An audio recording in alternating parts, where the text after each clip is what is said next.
기도하겠습니다. 하나님, 오늘도 주의 말씀 앞에 우리가 나아갑니다. 성령의 감동으로 기록된 말씀을 성령의 감동으로 들을 수 있는 귀를 열어주시고, 듣고 싶은 것이 아니라 주님 말씀하시는 것을 들을 수 있는 저희 마음밭 될 수 있도록 성령 하나님 감동하여 주시옵소서. 가장 부족한 자를 세우셨사오니 오직 주의 마음만 풀어지게 하여 주시고, 듣는 모든 자가 주님의 깊은 음성 앞에 나아가는 시간으로 사용하여 주시옵소서. 감사하며 예수님의 이름으로 기도드렸습니다.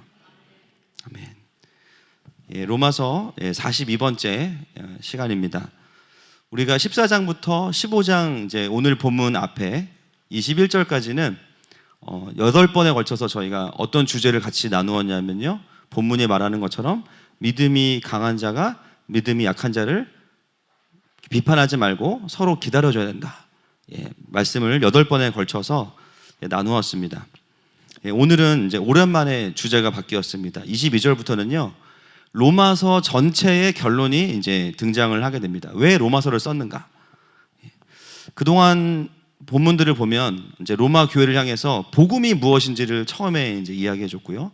그 다음에는 그 복음이 12장 이후부터 삶의 제사로 드려지는 삶은 어떤 삶이냐, 구체적인 이야기들이 이제 로마서에 나오죠. 그리고 오늘은 이제 결론이 시작이 됩니다. 그래서 이전까지의 그 로마서의 내용들은 목회자로서의 바울의 모습을 좀 많이 보여주고요. 오늘부터 또 보게 되는 바울의 모습은 선교사로서의 모습들을 또 보게 됩니다. 저희 교회가 이제 압구정에서 교회를 처음 시작하고 다들 아시겠지만 이제 뮤지컬 극장에서 교회가 시작이 됐습니다. 뭐 저의 의도와 상관없이, 우리 모든 성도와 의도와 상관없이 아시는 분들은 아시겠지만, 하여튼 이제 시작이 됐고 1년 정도를 이제 뮤지컬 극장에서 이제 교회 아닌 느낌이겠죠. 주일은 예배드리고 평일은 이제 공연이 있거나 아니면 이제 쉬거나 그랬는데요. 어느 날 한 청년이 20대 중반이 갓 된 청년이 저를 찾아왔습니다. 제가 목사인지 모르죠. 사장님, 전화가 왔어요. 바라톨 대표님이시죠? 맞는데요. 했더니 하루 대관하는데 얼마냐고 물어보더라고요. 그래서 이제 얼마입니다. 얼마입니다. 이렇게 얘기를 들었어요. 그랬더니 비싼데 이제 하겠다는 거예요. 자기가 하루 정도만 대관을 좀 4시간 쓰겠다고. 그래서 뭐 할 거냐고 물어봤더니 이 청년이 뭐라 그러냐면 일단은 찾아오겠대요. 그래가지고 이제 1시간 후에 찾아왔습니다. 그래가지고 만나서 대화를 하는데 공익근무 요원이에요. 공익근무하는 중에 그 월급을 모아서 자기가 청소년 예배를 한번 드리고 싶다는 거예요. 찬양인도하는 이제 형제였는데, 그런 얘기를 쭉 제가 이제 목사인지 모르고 그런 이야기를 저에게 이제 하는 거죠. 여러분, 그럴 때 있으시죠? 이제 그럴 때 갑자기 마음에 그 성령님이 이렇게 주시는 불편한 마음 아시죠? 돈 받으면 네가 인간이 아니다, 뭐 이런 느낌 아시죠? 네가 목사로서 돈을 받을 수 있니? 막 이런 느낌. 그러니까 뭐 구체적으로 말씀하시는 건 아닌데 이제 느낌이 안 좋은 거 있잖아요. 느낌이 안 좋은 거. 그래서 이거는 힘든데, 왜냐면 월세가 워낙 비싸가지고 안 받으면 안 되거든요. 마음에 이제 그런 감동을 주시면서, 심지어 또 공익근무요원이니까 뭐 얼마나 돈을 받겠어요. 그거를 또 차곡차곡 모아서 청소년들 예배를 하겠다. 그래서 이제 너무 이제 마음이 어려웠지만 이제 돈을 안 받겠다. 그랬더니 왜 안 받냐는 거야. 묻지 마라. 돈을 안 받겠다. 받을 수가 없다. 내 위에 또 대표가 있는데 그분한테 받을 수가 없다. 근데 나가다가 이제 한쪽에 성경책 있는 거 보더니 혹시 교회 다니냐고 저한테 물어보는. 왜 걷다가 성경책을 제가 놔뒀을까요? 그래가지고 사실은 목사다. 그리고 여기는 교회다. 그랬더니 이 청년이 진짜 굉장히 뻔뻔해요. 목사님은 설교해 주셔야 되는 거 아니냐고. 아니, 무료로 빌려줬는데 설교까지 하라니까 진짜 황당한 거예요. 저보다 더 뻔뻔한 사람이 있더라고요. 알겠다. 그래, 홧김에 제가 이제. 그래가지고 이제 한 달 후에 예배를 드렸죠. 청소년들을 이제 뭐 얼마나 오겠어요, 사실은. 그 압구정 구석에 있는 극장에 뭐 유명하지도 않은 목사고 누구지도 모르는 청년이 예배인도를 하는데, 근데 이제 전체 자리가 한 112석 정도 됐거든요. 근데 그날 150명이 온 거예요. 걔들이 어디서 왔는지 모르겠어요. 150명이 왔는데 예배가 너무 좋은 거예요. 막 청소년들 뒤집어지고 애들 막 무대에 쓰러지고 막, 이 뭐지? 그러면서 이제 그게 시작으로 청소년 사역이 시작이 된 거죠. 저 마음속에 이제 항상 다음 세대에 대한 부담이 있었으니까 하나님이 하시는구나. 그러면서 정기 예배가 시작이 되고 그때 이제 만든 단체가 있습니다. 그래서 그 형제를 이제 대표로 해주고 저는 그냥 고문으로 계속 고문하면서 이제 옆에서 도와주고 설교나 해줘야겠다. 그래서 압구정에서 예배를 하면서 2년 정도 이제 정기 집회를 드렸는데요. 분명히 이 느낌이면 이 집회는 대박이 나서 요즘 막 그쵸? 어떤 큰 단체처럼 되지 않겠나 이런 마음도 있었어요. 그러면서 그때부터 제가 마음에 어떤 마음이 있었냐면 학교별로 예배를 세우는 사역과 또 하나님 나라에 대해서 청소년들에게 좀 나누어야겠다는 마음을 그때 이제 하나님이 주셨죠. 그러면 이제 사실 그런 어떤 명분도 있고 동기도 바르고 현상도 되게 좋거든요. 부흥이 일어나니까. 그런데 점점 이제 아이들이 주는 거예요, 예배 인원이. 그러다가 이제 결정적으로 교회가 분당으로 이사를 오면서 이제 압구정까지 오던 아이들이 분당으로 올 수 없게 된 거죠. 그러면서 이제 여기서 예배를 드리는데 처음에는 몇 명이 왔어요. 다들 이제 기억하시는 분도 계시겠지만 근데 막 파주에서 오니까 애들이 중학생이 그게 너무 위험하잖아요. 멀고 끝나면 갈 수도 없고. 야, 그래서 아이들이 거의 오지 못하게 되고 또 이 분당에는 그 당시에 아주 강력한 단체가 있었습니다. 아시겠지만 강력한 단체가 이제 분당을 주름잡고 있었기 때문에 저희 단체는 뭐 같이 갈 수 있는 상황도 아니었고 그래서 결국은 그 사역은 소기의 목적을 이루지 못하고 이제 마무리가 되고 이제 그 집회는 사라졌죠. 제가 그때 어떤 마음이 있었냐면 이 사역 자체가 굉장히 동기도 바르고 지금 이 시대에 필요한 사역이고 그런 확신이 있었거든요. 그리고 하나님께서 초반에 너무 많은 은혜를 부어주셨기 때문에 이게 잘 돼야 되지 않을까? 근데 그 사역 자체가 그냥 약간 유야무야 되는 느낌으로 마무리가 됐습니다. 여러분 신앙생활 하시면서요. 저는 이제 목사니까 그런 경험이겠지만 우리의 삶에도 뭔가 내가 동기도 바르고 하나님께서 기뻐하실 만한 일인데 그러면 순조롭게 진행이 돼야 되는데 실패할 때가 있어요. 현상적으로. 뭔가 열매를 맺어야 될 것 같은데 열매가 맺혀지지 않을 때가 있어요. 그럴 때 우리는 어떤 마음이 듭니까? 인정하기 싫지만 실패감이 들죠. 또 하나님에 대한 신뢰가 흔들리기도 하고요. 또 열심히 한 거에 대한 열매가 없을 때 오는 허무함을 느끼기도 합니다. 그리고 또 내가 하나님의 음성을 잘 들었나? 스스로의 영적인 상태에 대한 불신도 생길 수 있죠. 근데 여러분 오늘 본문에 참 위로가 되는 게 있습니다. 뭐냐면요. 우리와 클래스가 다른 성령 충만한 바울도요. 우리보다 더 여러 번에 걸쳐서 하고자 하는 일이 막힘을 받았다고 이야기해요. 할렐루야. 저는 일단 이 본문 자체가 위로가 됩니다. 야, 사도 바울도 그가 의도했던 여러분 사도 바울이 뭔가 하려고 했다면 얼마나 기도하는 사람이었어요. 얼마나 주대심이 확실한 사람입니까? 그런데 그 사도 바울도 로마로 여러 번 가려고 했는데 그 길이 막혔다고 이야기하고 있습니다. 22절 말씀 같이 보겠습니다. 시작. 그러므로 또한 내가 너희에게 가려 하던 것이 여러 번 막혔더니. 로마에 방문하려는 계획이 여러 번 막혔대요. 여러분 바울이 왜 로마로 가려고 했습니까? 개인적인 이유예요? 선교적인 이유예요? 선교적인 이유죠. 예수님의 지상명령에 합당한 이유입니다.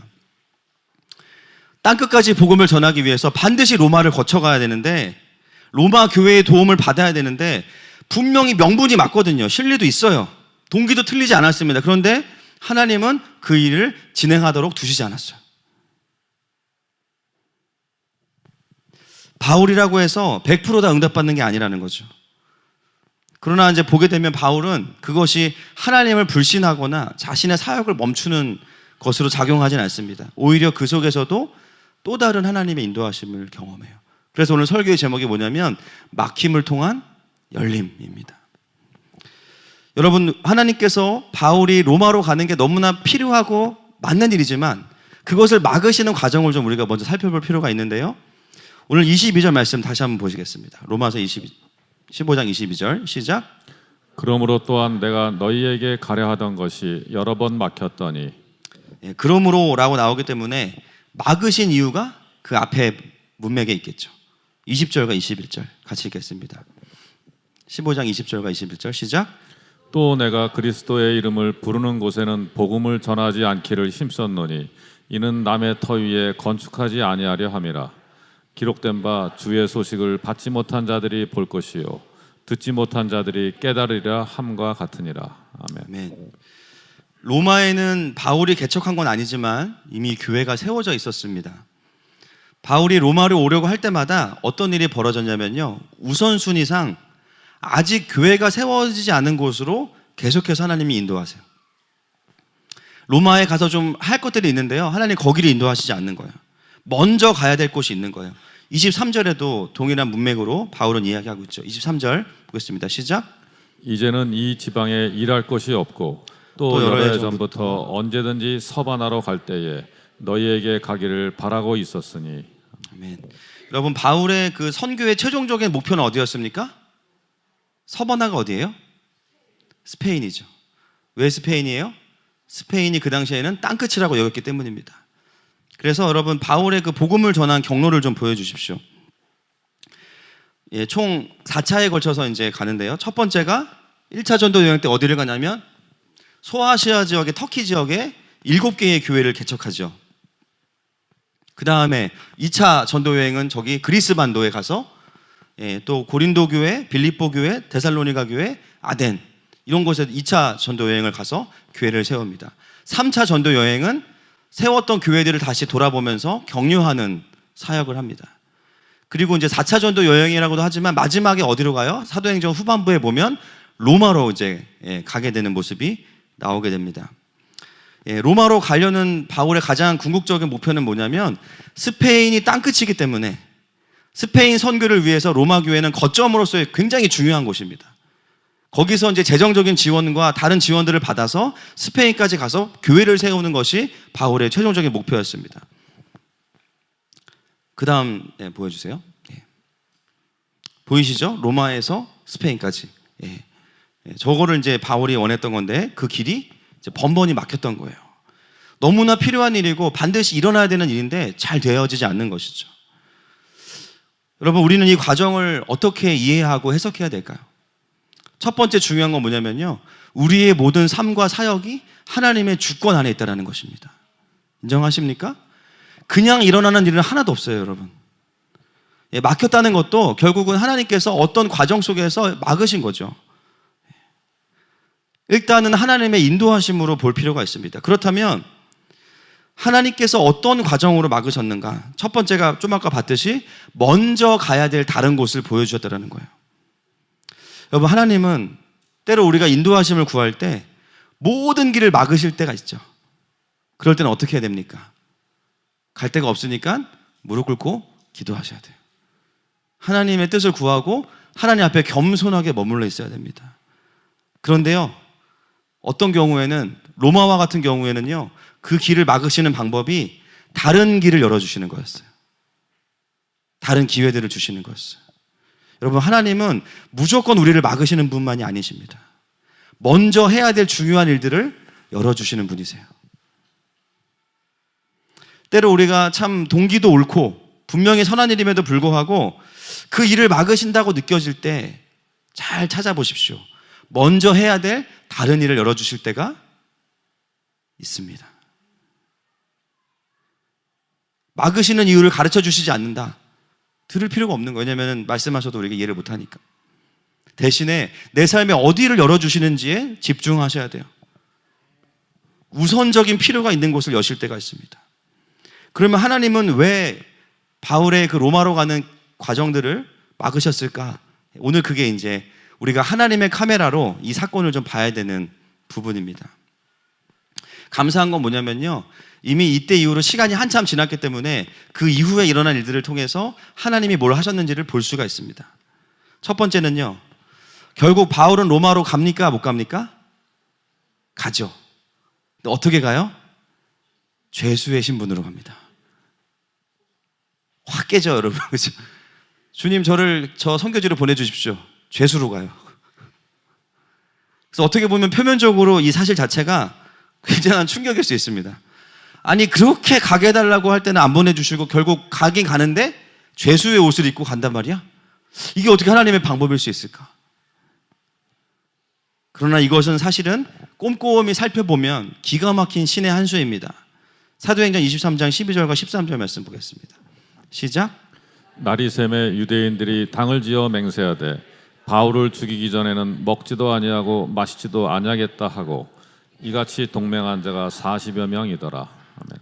25장 3절도 보겠습니다. 베스도의 호의로 바울을 예루살렘으로 옮기기를 청하니 이는 길에 매복하였다가 그를 죽이고자 함이더라. 아멘. 여러분 생각해 보세요. 아침에 교회를 오실 때 차를 타고 오시죠. 근데 여러분 그 길이 얼마나 각자의 거리가 다르겠지만 그 길에 여러분을 음해하려는 세력이 숨어 있다고 생각해 보세요. 미금역에 내렸더니 개찰구에 40여 명이 숨어 있어. 저 집사님을 처단해라. 여러분 무서워서 교회 오시겠어요? 대부분 여기 못 오실 거예요. 제가 봤을 때 오다가 다 주님께로 가시지 못 오셔요. 바울이 회심한 이후에 복음을 전하는 곳마다 어떤 일이 벌어지냐면 유대인들이 찾아와서 바울의 복음을 반대할 뿐만 아니라 돌을 던집니다. 그리고요 죽이려고 마음먹은 사람들이 막 40여 명이 있었대요. 바울이 가는 곳마다 암살하려는 사람들이 있습니다. 그런 상황에서 하나님은 어떻게 바울을 로마로 가게 하시냐면 가장 안전한 방법이 뭔지 아세요? 죄수의 신분으로 가는 거. 이게 말이 죄수지 사실은 VIP입니다. 바울 하나를 지키기 위해서 수많은 군대가 동원되고요, 배가 동원되고요, 삼시세끼 밥이 다 나와요. 아무도 바울을 건들 수가 없습니다. 말만 죄수이지 사실은 엄청난 호의를 받으면서 로마에 들어가게 돼요. 바울이 로마 시민권을 사용해서 자신의 상황에 대해서 항소했기 때문에 로마의 재판을 받기 전까지는 아무도 바울을 건들 수 없습니다. 심지어 더 대박은 뭐냐면요, 가는 곳마다 너는 왜 왔니? 라고 물어봐요. 사람들이. 아그리빠, 베스도, 총독, 분봉왕들이 당신은 왜 왔습니까? 그러면 바울이 뭐라 그래요? 그 순간 합법적으로 간증을 하면서 복음을 전합니다. 할렐루야. 기가 막혀요. 여러분 제가 대통령한테 가서 복음 전할 수 있을까요? 없을까요? 전 하고 싶어요. 국민청원 넣어도 아마 아무도 동의 안 할 거예요. 가기 전에 저는 이미 감옥에 가겠죠. 바울은 로마로 가는 과정에서 왕들을 만나가지고 다 복음 전해버립니다. 합법적으로.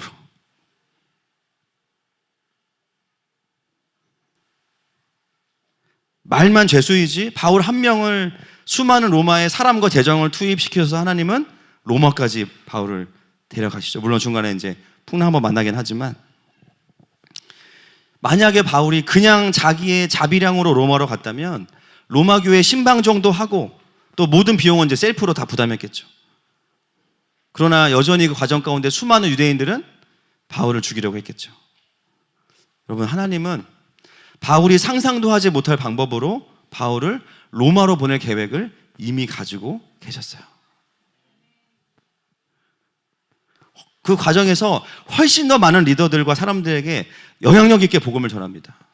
그 당시에는 이제 그 압송할 때 그 보통 군인들이요 4명이 붙어요. 팔다리 쪽으로 4명이 붙어가지고요 6시간마다 교대합니다. 그럼 그 군인들이 바울 옆에서 뭐 했을까요? 반강제로 복음 들었겠죠.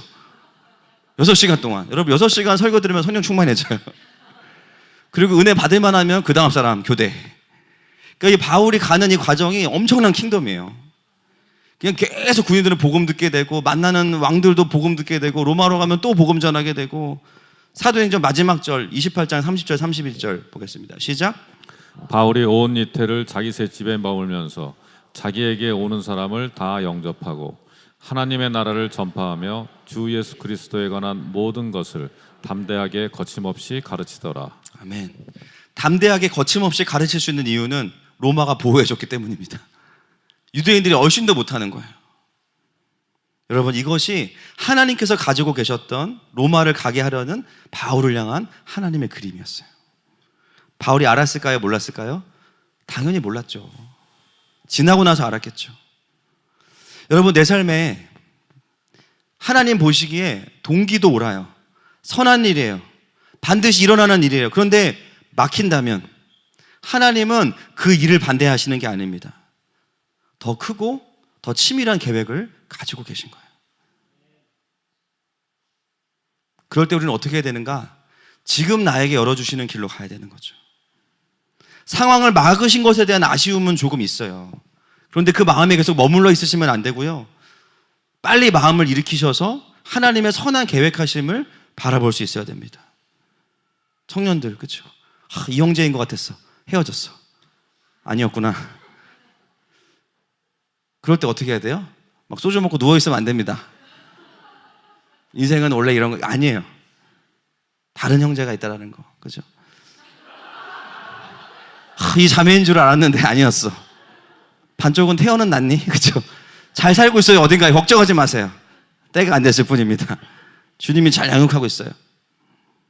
계획한 일이 잘 안 되셨습니까, 여러분? 이번 일이 잘 되면 내가 진짜 주님한테 한번 크게 쏠라 그랬는데 더 영광 돌리고 싶었는데 잘 안 됐어. 어떻게 해야 됩니까? 물론 마음에 좌절감이 있지만 지금 나에게 주어진 일에 다시 또 집중하는 거죠. 여러분, 하나님을 믿는다라는 것은 여러 가지 의미를 갖습니다. 그런데 그 중에 하나가 뭐냐면요, 하나님의 크신 계획하심을 믿는 거예요. 그것을 믿는 사람들은 실패와 막힘 속에서 아쉬움 가운데에만 머물러 있지 않는다라는 거죠. 하나님을 기대하고 지금의 삶에 대해서 감사함으로 그 마음을 반전시켜낼 수 있는 것입니다. 이게 처음 하나님의 막으시는 의도였어요. 두 번째는 뭐냐면요, 스페인 복음화에 대한 부분이겠죠. 바울은 결국 그의 사명이 스페인에 가서 스페인을 복음화하는 교회를 세우는 것인데, 표면적으로 보면 바울을 통해서 스페인은 가지지 않게 됩니다. 그 땅을 밟지 못해요. 그러면 그 땅에 복음이 안 들어갔나요? 들어갔습니다. 바울이 한 것은 아니죠. 언제 그 땅에 복음이 들어갔는가? AD 313년에 서로마의 콘스탄티누스 황제가요, 기독교를 로마의 국교로 공인하면서 로마에 속한 모든 나라에 다 교회가 세워지는 거예요. 물론 지금의 카톨릭이 되긴 했지만 그때 교회가 세워집니다. 그 복음을 전해준 사람들은 누구일까요? 바울이 제자 훈련하고 키웠던 교회들, 그리고 코칭했던 로마 교회, 그들이 들어가서 복음을 전합니다. 바울이 직접 가진 않았지만 바울이 세운 교회들과 사람들이 그 사역을 이어가게 돼요. 여러분, 바울의 사역은요, 막히거나 헛된 것이 아니었습니다. 할렐루야. 하나님은 바울을 통해서 그 일을 대신 감당할 하나님의 사람들을 키우는데 바울을 충분히 사용하신 거죠.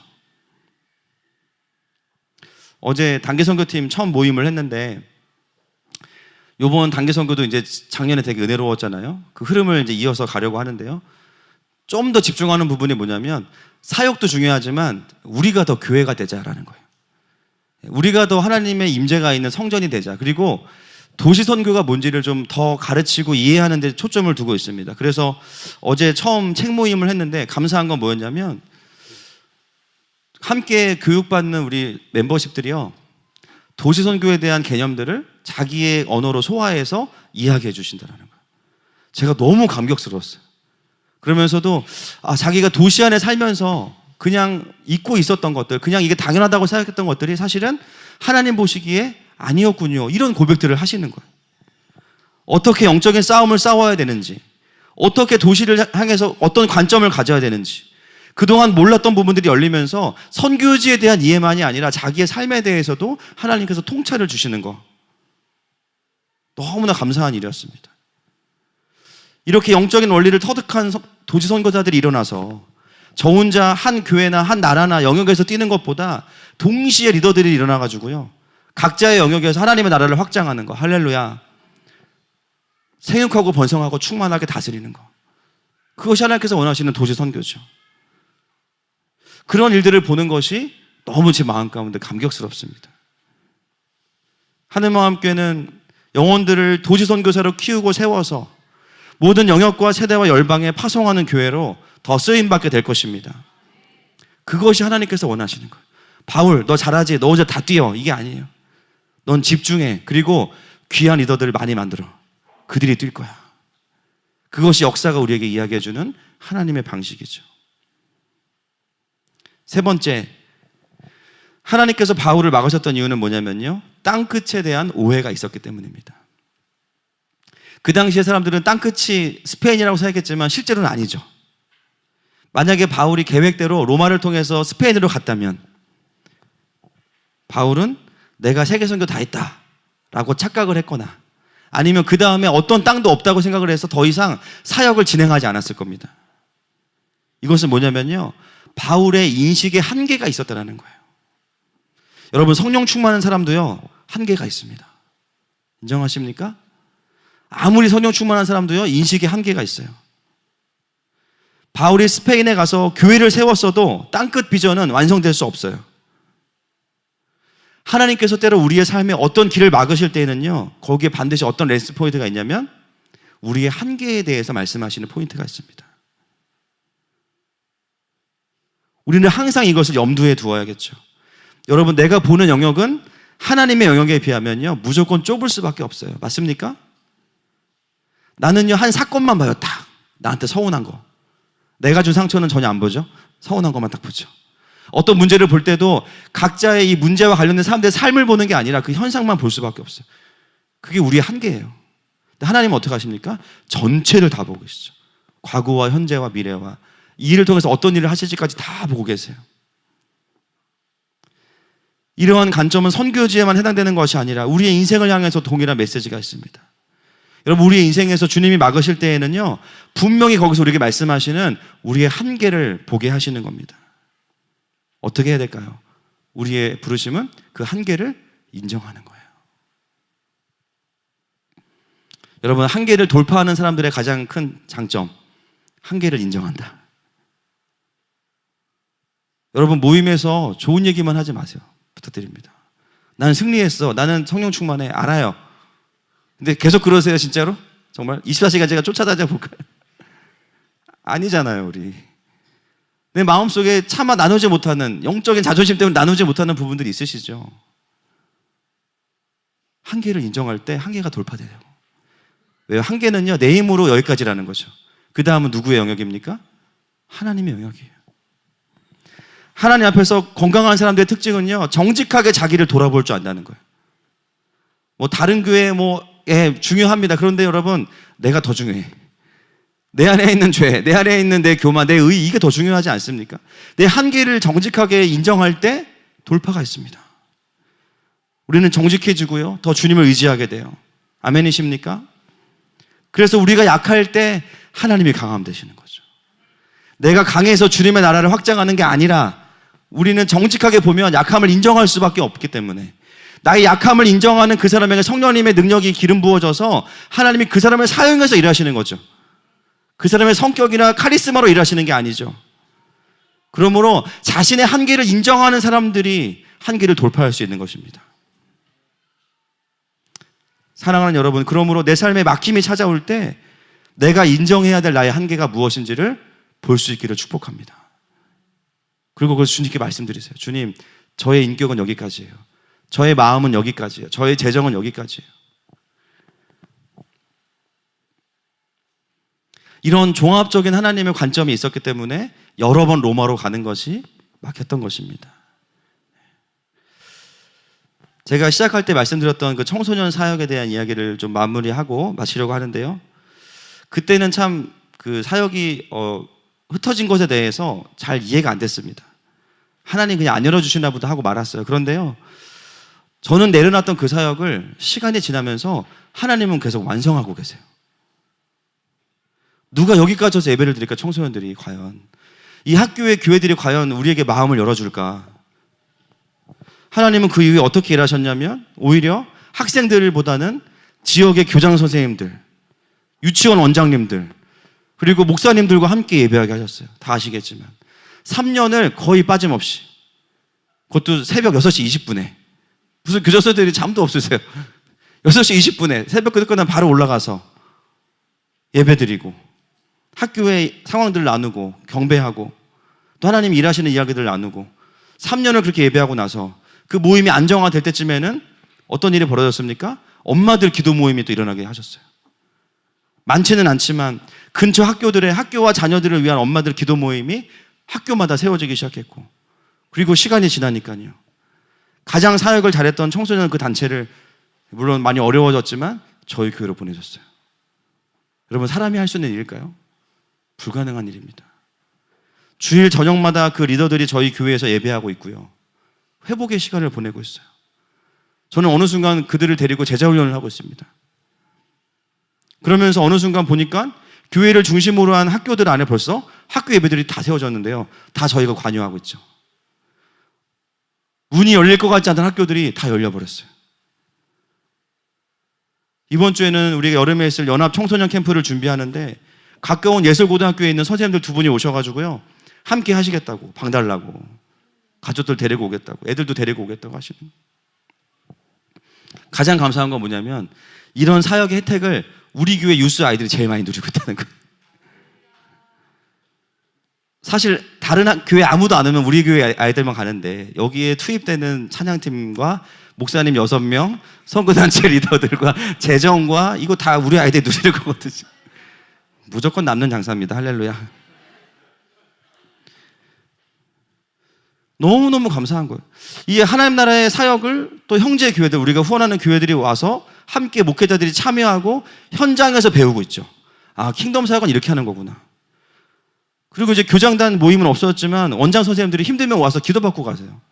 전화로 기도받으시고 다시 자신들의 부르심을 확인하고 있고, 압구정에서 우리가 시끄럽다고 쫓겨나면서 과연 어디로 가야 되나, 도시선교를 가장 핵심인 강남에서 해야 되는데 분당에 왔는데 더 잘 돼. 할렐루야.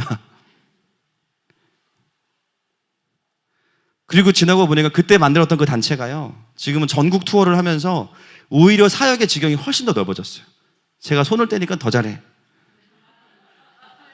마이너스의 손인가 봐.